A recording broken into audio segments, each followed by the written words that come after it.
at Bear Tree Farm, we have a bee farm now. It used to be a dairy farm, it became a bee farm. Have to wire 7 strands around to keep the bears out. This is all mountain. It's the 3rd largest terrain feature in Grayson County.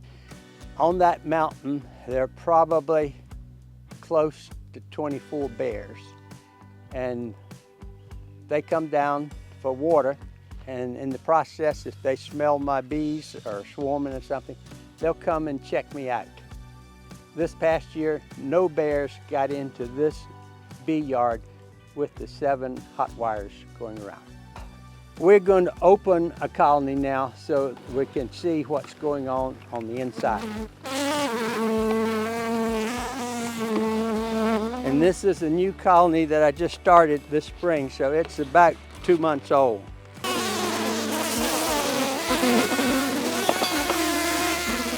What we have is a 10.5-month blooming season. The plants either are nectar producers or pollen producers, so that the pollen is used for the reproduction and growth of baby bees. The nectar is used for the storage for winter food, feeding the colony, and then the excess comes to people. Okay.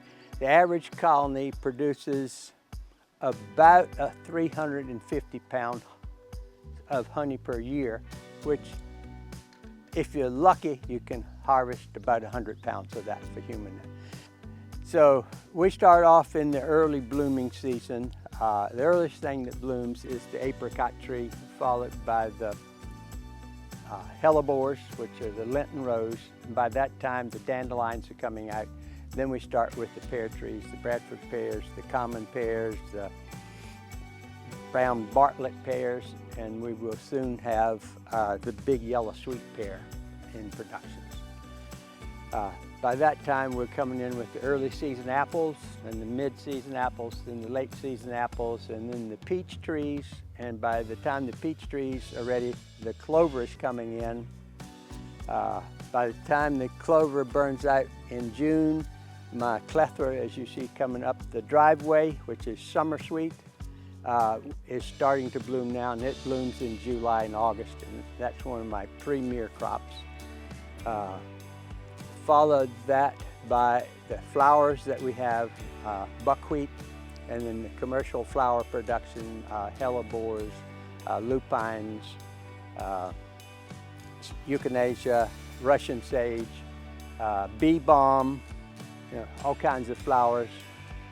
And then going into the other seasons, we have red maple trees, walnut trees, chestnut trees, and the chestnut trees have just finished blooming. There are a few tulip poplars around that will produce a bloom that gets the residue from the aphids that eat on the tulip poplar blossoms that the bees take in turn and make honey from.